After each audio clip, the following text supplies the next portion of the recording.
Hello friends, welcome to my channel VARNAJALAM. இன்னைக்கு இந்த வீடியோவில் 1 kgல eggless red velvet sponge recipe எப்படி செய்கிறது அப்படின்றது தான் பார்க்க போகிறோம். அதுக்கு ஃபர்ஸ்ட் மில்க் ஒரு கப் எடுத்துக்கலாம். அதாவது பால் காய்ச்சி ரூம் டெம்பரேச்சரில் இருக்கணும். நிச்சயமாக ரூம் டெம்பரேச்சரில் தான் இருக்கணும் பால். அது கூட 3 டேபிள் ஸ்பூன் வினிகர் நான் ஆட் பண்ணிக்கிறேன். இதில் நீங்கள் லெமன் ஆட் பண்ணி அதை கர்டில் பண்ணலாமா, தெரிய வைக்கலாமான்னு கேட்டிங்கன்னா, லெமன் ஆட் பண்ணிங்கன்னா கேக்கில் நம்மளுக்கு புளிப்பு டேஸ்ட் அண்ட் ஸ்மெல் வரலாம். ஸோ அதனால் வினிகர் ஆட் பண்ணுறது தான் கம்பல்சரி.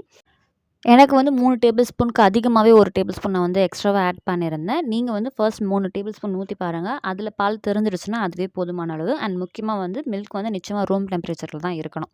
இந்த கர்டில் பண்ண மில்க்கை தான் நம்ம வெட் இன்கிரியன்ட்ஸ் கூட கேக்குக்காக ஆட் பண்ண போகிறோம். இப்போ இது இருக்கட்டும். இப்போது ஃபஸ்ட்டு ஒரு 1 கப் சுகர். நான் பொடிச்ச சக்கரை தான் எடுத்திருக்கேன். ஈஸியாக நம்மளுக்கு மெல்ட் ஆகிடும் அப்படின்றதுனால எப்போவுமே கேக் மெஷர்மெண்ட்டில் நம்ம கப் மெஷர்மெண்ட் எடுக்கும்போது இந்த மாதிரி தான் ஸ்கூப் பை ஸ்கூப்பாக தான் கப்பில் நம்ம ஆட் பண்ணிக்கணும். அதுதான் நம்மளுக்கு கரெக்டான மெஷர்மெண்ட் கொடுக்கும். இது கூட 1/2 கப் ஆயில். எதுனா ஒரு ரிஃபைண்ட் ஆயில் நீங்கள் எடுத்துக்கலாம். நல்லா மிக்ஸ் பண்ணி சக்கரை கரையிற வரைக்கும் இது நல்லாவே நம்ம மிக்ஸ் பண்ணிக்கணும்.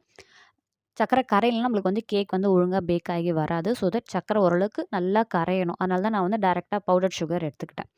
நெக்ஸ்ட் இது கூட 1 டீஸ்பூன் வெனிலா எசன்ஸ். இது எல்லாத்தையும் சேர்த்து நல்லாவே நம்ம மிக்ஸ் பண்ணி எடுத்துக்கலாம். சக்கரை நல்லா கரைஞ்சதும் இது கூட 1/2 கப் தயிர், நல்லா கெட்டியான தயிர் எடுத்து அதையும் சேர்த்து நல்லா மிக்ஸ் பண்ணி எடுத்துக்கலாம். தயிர் புளிச்சிருக்கக்கூடாது. இது ஒரு சிம்பிள் ரெசிபி தான். நம்ம கரெக்டாக மெஷர் பண்ணி நம்ம பேக் பண்ணி எடுத்தோன்னா சூப்பராக இருக்குது அவுட்புட். இது கூடவே நான் ரெட் ஜெல் கலர் எடுத்திருக்கேன். நீங்கள் ரெட் லிக்விட் கலர் கூட எடுக்கலாம். இல்லைனா ரெட் வெல்வெட் கேக்குக்காக தனியாகவே கலர்ஸ் விற்குது. நீங்கள் அது கூட ஆட் பண்ணிக்கலாம். நான் ஆட் பண்ண ராஸ்பெரி ரெட்டுன்ற மாதிரி ஒரு கலர், லைட்டாக ஒரு பிங்க் ஷேடும் வரும். பிங்கிஷ் ரெட் மாதிரி இருக்கும். பட் நம்மளுக்கு பேக் ஆகி வரும்போது நல்ல ஒரு டார்க் ரெட்டாகவே இருந்துச்சு. நான் அதில் க்ரம்ஸ் கூட ஆட் பண்ணியிருந்தேன். எனக்கு ரெட் கொஞ்சம் கம்மியாக இருந்த மாதிரி இருந்தது. அதனால் கூட இன்னுமே கொஞ்சம் எக்ஸ்ட்ராவாக ஆட் பண்ணிக்கினேன். மினிமம் ஒரு 10 ட்ராப்ஸ் நீங்கள் ஃபர்ஸ்ட் ஆட் பண்ணி அதோட ரெட் அவுட்புட் எப்படி இருக்குன்னு பார்த்துட்டு பேட்டரில் அதுக்கப்புறம் நீங்கள் வேணும்னா எக்ஸ்ட்ராவாக ஆட் பண்ணிக்கோங்க. இப்போ நம்ம கெட்டு போக வச்ச அந்த பால் இருக்குல்ல, வினிகர் போட்டு ஆட் பண்ணி வச்சுருந்த பால், கர்டில்டு மில்க், அதை இப்போ நம்ம இந்த வெட் இன்கிரியன்ட்ஸ் கூட நல்லா ஆட் பண்ணி அதையும் நல்லா மிக்ஸ் பண்ணி எடுத்துக்கலாம். இது இப்போ நல்லா நம்ம மிக்ஸ் பண்ணி எடுத்துக்கலாம். இது கூட 1 கப் மைதா, அதையும் மெஷர்மெண்ட் பண்ணி கரெக்டாக எடுத்துக்கணும். 1 teaspoon baking powder, 1/2 teaspoon baking soda, and இது கூட 2லேருந்து 3 டேபிள் ஸ்பூன் கொக்கோ பவுடர். இந்த கொக்கோ பவுடர் அண்ட் அந்த வினிகர் சேர்த்த பால், இது ரெண்டுமே சேர்த்து தான் நம்ம ரெட் வெல்வெட் கேக்குக்கு ஒரு நல்ல ஒரு டேஸ்ட் கொடுக்கும், நல்ல ஒரு பஞ்ச் கொடுக்கும். அதுதான் மற்ற கேக்குக்கும் இதுக்கும் டிஃப்ரென்ஷியேட் பண்ணி காமிக்கும்.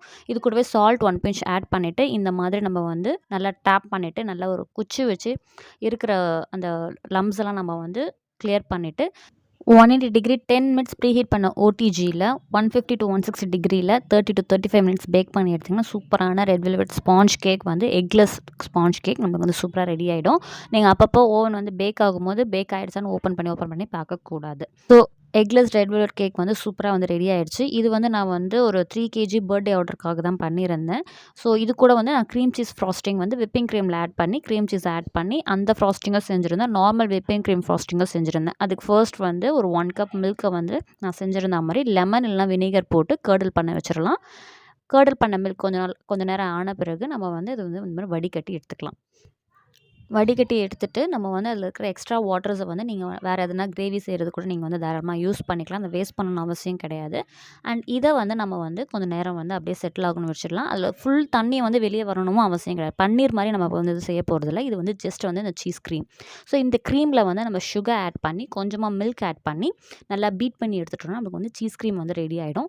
இதை நம்ம விப்பிங் க்ரீமில் நல்லா விப்பிங் க்ரீமை பீட் பண்ணிவிட்டு ஸ்டிஃப் பிக்ஸ் வர வரைக்கும் நல்லா பீட் பண்ணிவிட்டு அதுக்கப்புறமா நம்ம இந்த க்ரீம் சீஸை கொஞ்சம் கொஞ்சமாக ஆட் பண்ணி நம்ம அதில் நம்ம ஃப்ராஸ்டிங் செய்ய ஆரம்பிச்சோன்னா அந்த கேக்கோட ரிச்னஸ் ரொம்பவே சூப்பராக இருக்குது. அது வேறு ஒரு டேஸ்ட் கொடுக்குது. அந்த ரெட் வெல்வெட் கூட இந்த க்ரீம் சீஸ் ஃப்ராஸ்டிங்கும் சேர்த்து சாப்பிடும்போது ரொம்பவே சூப்பராக இருந்தது. நான் இது கூட மில்க் பவுடர் ஆட் பண்ணியிருந்தேன். 1/4 கப் பவுடர் பண்ண சுகர் அதையும் சேர்த்து ஆட் பண்ணியிருந்தேன். நல்லா ஃபைன் பவுடராக இருக்கணும். நீங்கள் வேணும்னா சுகரை அரைச்சிட்டு அதை ஜலிச்சு கூட நீங்கள் அதில் சேர்த்துக்கலாம். நம்ம செஞ்சுருந்த அந்த க்ரீம் சீஸை மிக்சியில் போட்டு நல்லா ஒரு 2-3 வாட்டி நம்ம கிரைண்ட் பண்ண விட்டுட்டா நம்மளுக்கு சூப்பர் சாஃப்ட் ஆகிடும். அதை தான் இப்போ நான் விப்பிங் க்ரீமில் போட்டு மிக்ஸ் பண்ணி எடுத்துக்க போகிறேன். இப்போ நான் செஞ்ச இந்த க்ரீம் சீஸை வந்து ஒரு 1 கேஜிக்கு கேக் தான் நான் வந்து அப்ளை பண்ணியிருந்தேன். மீதி 2 கேஜிக்கு வந்து நார்மல் விப்பிங் க்ரீம் ஃப்ராஸ்டிங் தான் செஞ்சுருந்தேன். உள்ளே வந்து ஃபில்லிங்ஸ்க்காக வந்து ஸ்ட்ராபெரி அண்ட் ஒயிட் சாக்லேட் ரெண்டுத்தையுமே சேர்த்து தான் வந்து ஃபில்லிங்ஸ் கொடுத்துருந்தேன். ரொம்பவே சூப்பராக இருந்தது. இந்த விப்பிங் க்ரீம் கூட சேர்ந்து இந்த சீஸ் க்ரீமோட டேஸ்ட் வந்து நார்மல் விப்பிங் க்ரீம் ஃப்ராஸ்டிங் நம்மளுக்கு வந்து டிஃப்ரென்ஸ் நல்லாவே தெரியும். சீஸ் க்ரீம் ஆட் பண்ணுற விப்பிங் க்ரீமில் வந்து கொஞ்சமாக வந்து நான் வந்து எல்லோ கலர் ஸ்லைட்டாக வந்து எல்லோ கலர் ஆட் பண்ணிட்டேன். ஸோ அந்த ரெட் அண்ட் இந்த சாண்டில் க்ரீம் சீஸ் ஃப்ராஸ்டிங் அந்த கலர் காம்பினேஷன் பார்க்க ரொம்பவே அழகாக இருக்கும்ன்றதுனால ஸோ இந்த மாதிரி நல்லா விப்பிங் க்ரீமை பீட் பண்ணிவிட்டு நம்ம வந்து கேக்கில் நார்மலாக எப்படி ஃப்ராஸ்டிங் பண்ணுவோமோ அந்த மாதிரி ஃப்ராஸ்டிங் பண்ண ஆரம்பிச்சிடலாம். பேஸில் இருந்த 2 கேஜிக்கு இந்த மாதிரி normal whipping cream frosting with strawberry and white chocolate ஃபில்லிங்ஸாக கொடுத்துட்டு இந்த மாதிரி பேஸ் 2 கேஜி ஃபினிஷ் பண்ணிவிட்டு மேலே இருந்த 1 கேஜிக்கு தான் நான் வந்து க்ரீம் சீஸ் ஃப்ராஸ்டிங் கொடுத்துருந்தேன். நான் சொல்லியிருந்த மாதிரி மேலே இருந்த ஃபர்ஸ்ட் டாப் லேயருக்கு மட்டும்தான் நான் வந்து க்ரீம் சீஸ் ஃப்ராஸ்டிங் கொடுத்துருந்தேன். சுகர் சிரப்பை வந்து அப்ளை பண்ணிவிட்டு லைட்டாக அண்ட் உள்ள ஃபில்லிங்ஸ்க்கு வந்து நான் வந்து ஒயிட் சாக்லேட் கொடுத்துருந்தேன். இதுதான் ஃபைனல் அவுட்புட்டாக இருந்தது. இதோட ஃபுல் டெக்கரேஷன் வீடியோ என்னால் எடுக்க முடியல. இந்த மாதிரி ராசட் நோசல் கொடுத்துட்டு சைடில் கோல்டன் ஆர்டிஃபிஷியல் பால்ஸ் வச்சுட்டு அண்ட் ரெட் வெல்வெட் க்ரம்ஸ் தான் வந்து ஃபுல்லாக சுற்றி வந்து கொடுத்துருந்தேன். அந்த க்ரம்ஸ் எப்படி பண்ணுறதுன்ற வீடியோ என்னால் எடுக்க முடியல. வேணும்னா கேளுங்க, போஸ்ட் பண்ணுறேன். இந்த வீடியோ பிடிச்சிருந்தா மறக்காம சேனலுக்கு சப்ஸ்கிரைப் பண்ணி லைக் பண்ணிக்கோங்க. தேங்க்ஸ் ஃபார் வாட்சிங்.